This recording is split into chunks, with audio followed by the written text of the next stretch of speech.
Hey y'all, T with the Diva here, and I'm coming with my review for Love and Marriage Huntsville Season 8, Episode 11, and my notes are on the right of me. That's why I'm just going to be looking over that way. So, as the episode opens up, Nell is being scolded by the kids. I ain't gonna say scolded. She not being scolded, but they are telling her that she need to see somebody for professional help because she's trying to set up boundaries. But they didn't come to her in a way of like deflecting because she's checking them on something. So then in turn, they gonna check her on something. I think they was just trying to make it a point to say that she a little extra and she just does a lot of hell raising. Hence, the name of the episode is Nail Raiser. And she could probably, benefit from seeking professional help and going to see Dr. Francis. Well, she tell them she don't need no help because she just need them to pay her money back so she could not be in debt. And it was so funny because how the way that they edited, Chris didn't really have much to say. And I was like, yeah, Chris was like, I ain't agreeing with y'all on this. I ain't saying much here.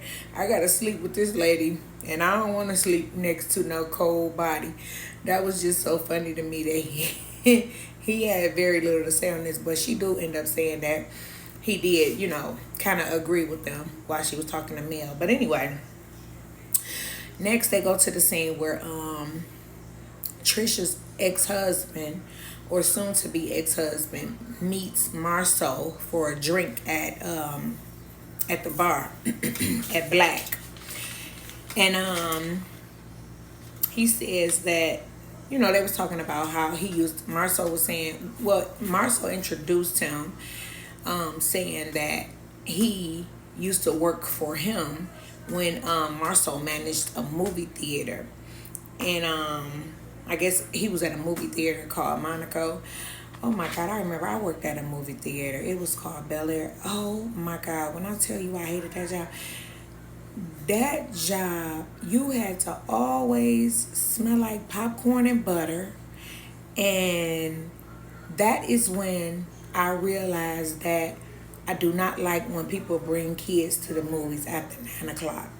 Because it would be 2 and 3 year olds in the movie theater, and people wouldn't even be able to see the movie because the kids, they kids. Like, they just a disturbance to the movie. So if you got little 2 and 3 year olds, take them to the movies at 11 and 12 noon or something. But anyway, so Marques is the guy named, and he explains to Marsau how disappointed he is that Trisha has a man living with her and possibly raising his children. He did admit that when Trisha lost her parents, that he wasn't emotionally available. And Marsau really, I'm not a Marsau fan at all, but I love the way he held this man's feet to the fire. He didn't let him just get away with it. And he asked him, what did you think was supposed to happen? You abandoned your family. And his logic is, I didn't abandon my family. I abandoned her, but I didn't abandon my kids. Well, sir, you moved over a couple of states, so you can't raise your kids from a whole nother state. Talking to them on the phone and FaceTiming is not raising your kids. So Marsau kept asking him questions and kept trying to get him to see the light of the situation. You abandoned your household. This is what happened when you abandoned your household. So, he was upset and stuff. And Marsau asked him, what would you want to happen if your daughter comes in the house and is upset about something? And he said, do you want that man to embrace her and tell her everything is going to be okay? He said no. He said, I want her to call me. Come on, dog. You got to be more realistic than that. You cannot think that there's a man in the house who is active with your children, and you think that your daughter gonna come into the house, and instead of her running to this man who can physically console her and get her together right now, you want her to run upstairs to her room and close the door and get her phone out and call you and tell you about everything that went on while you all the way in Atlanta. And then you think that that's going to go over well with her when she rubs her tears away and then walks out of the room. What if he right there when she walk out of the room? Like, what's she supposed to do then? Push him to the side and tell him get out her face? She already talked to her daddy. No, she's going to talk to him, and he's going to make her feel better. That's what dads are for. Just be realistic. You know you don't want that little girl to not have nobody to cry on if something is happening to her. But anyway, he said that he knew that the guy was waiting in the bushes for something to happen within their marriage, but you knew that she had a man waiting in the bushes, and you chose to move to another state and not be there for her emotionally when she lost both of her parents. So then he says to that, I had never lost anyone. His excuse was I hadn't lost anyone. So it's like, so in your vows, you heard your vows say, I'll be there with her and I help her, support her through anything as long as it's something I've been through. Like, I mean, you two people growing together. Life is gonna life at different times for both of you. How do you just say I was emotionally unavailable because ain't nobody never died in my family? My parents still here. That's like, I don't know. That was a crazy comment. But anyway, Marsau got them together though. Like, yeah, okay. You cool. Okay, you was emotionally unavailable. You didn't know how to support her. You didn't know how to console her. And somebody else did. You just bust up and you moved and somebody else picked up the pieces. But of course, he thinks like usually some men think, I don't want you, but I don't want nobody else to want you. So you supposed to beg for me back and not move on with your life. So anyway, yes, but Marsau wouldn't even let him out. Marsau kept on. He kept his knee was on his neck the entire time because he kept asking him questions, about what do you think should happen once you abandon the marital home? What do you think? What do you think what you think that's gonna look like? And somebody else is going to want to love her. Like, is she supposed to just push everybody off because she has your children? I don't know. I don't know if it was like somebody being pranked or do he really think like this? Because you couldn't possibly think that you knew there was a man in the bushes waiting for you to leave, or so you thought she was even cheating on you while y'all was married, but you decided to move away and you wanted her to stay. Okay, but yeah. So anyway, he gets to talking about him. He gets to sharing with him that COVID did a number to their marriage. He said that when COVID came around, it was practically over at that point. And Marsau just kept telling him, that's what a real father would do. As much as you don't want to hear it, he stepped up to do the job that you weren't available to do. He stepped up to take care of your children. So, he's a little butthurt. He a little attitudinal because he said that he don't like the fact that this man is taking his daughter to dance and his son to basketball practice, and he bought his son a car. And it's like, if you're not there to do it, what do you want to happen, sir? I'm sorry. I'm trying to understand you, but I just don't get it. But Marsau really did a good job at holding him, making him hold himself accountable.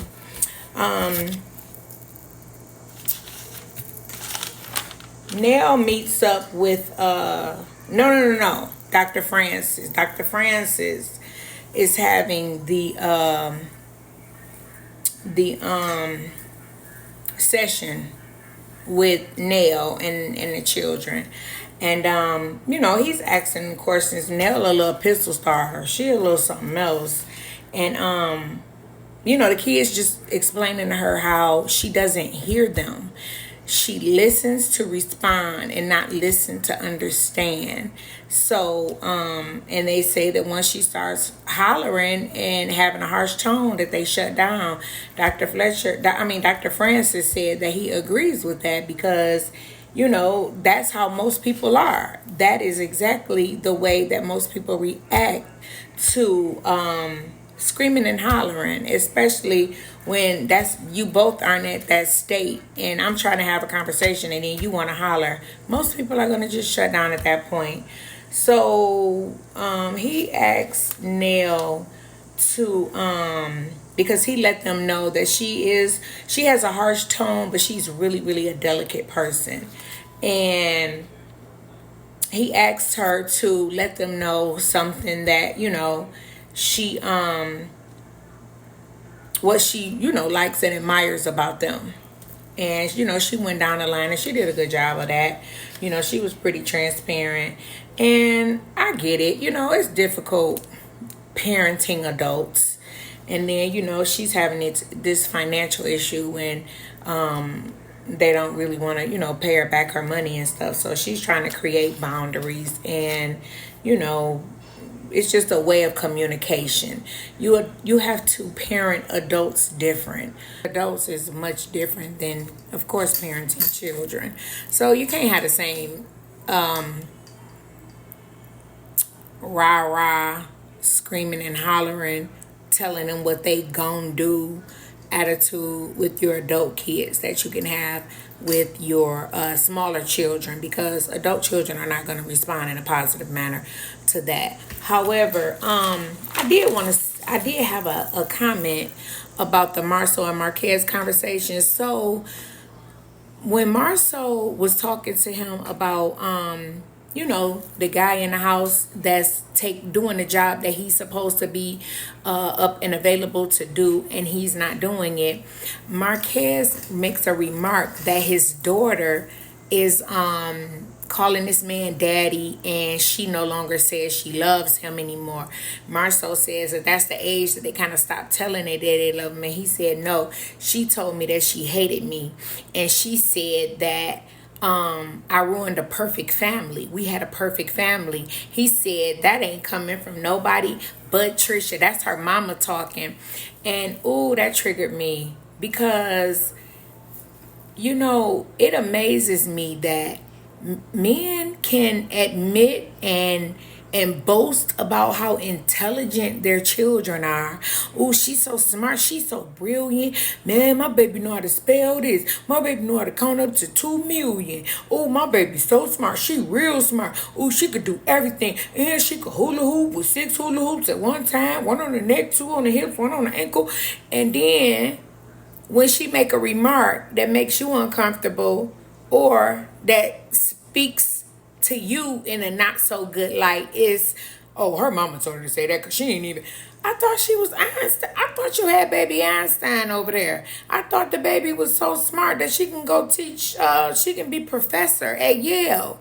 You mean to tell me this whole professor daughter that you got that was so brilliant and won a spelling bee in the 3rd grade and wake up and read to you every day and can read the encyclopedia, she can't form a thought and an opinion that says, my daddy left me and he not here, and I thought we was perfect until he left. Now she can't have an organic thought. Now that's her mama. Her mama said that. She ain't say that. Why you don't think she said it? So she's intelligent, but she ain't intelligent enough to observe the shit behavior that you display at the house, and how you don't take up your responsibilities, and how you run away from your family and desert your family. And she ain't smart enough to observe that, though. She ain't gonna be able to peep. That's her mama talking. Cause see, she real smart, but she ain't smart enough to see that. How you sound If she's smart, she's smart. That's it. These kids know what go on. It don't matter whether you tell them or not. They have a brain and they can sense things. So can we please normalize kids having their own brain and be able to produce organic thoughts just from observation because she see what's going on? I forgot about that part though. But anyway, Nell ended up meeting up with Mel. And Nell was crying to Mel, telling her that the kids had jumped on her. She said she planned a meeting to tell them how she's going to start forming boundaries when it comes to them and what they need. And they flipped it on her and told her that she needed counseling.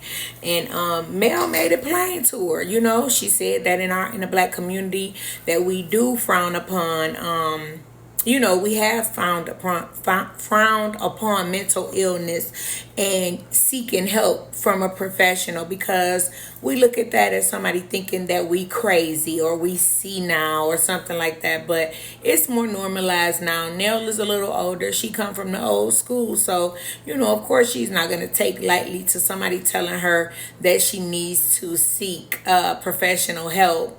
But the way that Mel put it to her, it was kind of like just go try it. It couldn't possibly hurt. It could only help.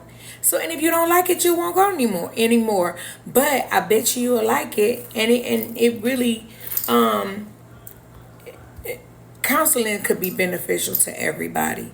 You never know. It's not even about you being depressed or you grieving or you missing something. It really could just benefit anybody. But, so she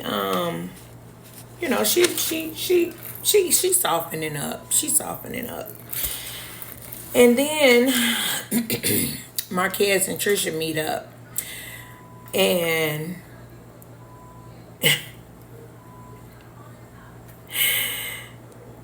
it just seemed like he want her to beg him or something. I don't know. Is it me? Or do he just really want her to just grovel and get on her knees and try to crawl back? I don't know. I just feel like it seemed like to me that he just want her to beg for him to come back or something. And he was just really, really disappointed. Yeah, he just wants somebody to grovel and beg him because he got green eyes and, somebody done told him he was handsome. So now he like, whoa, wait, now, hold on. I know I'm pretty and I look good. Who are you trying to get with? And I'm like, boy, get over yourself. But, it ain't no fun when the rabbit got the gun. So we just gonna go on and keep it on moving. So, he lets her know that, he feel like Kim was waiting in the bleachers for them to break up or whatnot. And I feel like, if you really, really felt like this, how do you feel about the fact that you just bust up? So you saw him in the bushes waiting on her, and then you backed your U-Haul truck and put all your stuff in it, and then you just drove off. And then when you was looking through the rearview mirror, you was like, that he better not walk on that porch. Like, okay, if you knew he was waiting in the bushes, what did you want to do? If you was over it and you didn't want to be with her, why do you care who she with? Because he said he don't want her back. He just want to be able to co-parent healthily, and that's okay. So anyway, he threw his little jabs, calling the man muscle man and all that kind of stuff. But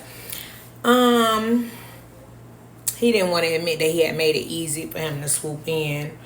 But he whining about how old boy is taking them to school and taking her to dance and all that kind of stuff. And then he tells her, but we still married. And it's like, I know you're not walking around here without nobody. I know you got somebody, but it's not okay for me to have somebody. Like, come on, man. Let's not do this. He was like, but we still married. And that's really the card you want to play right now? Okay.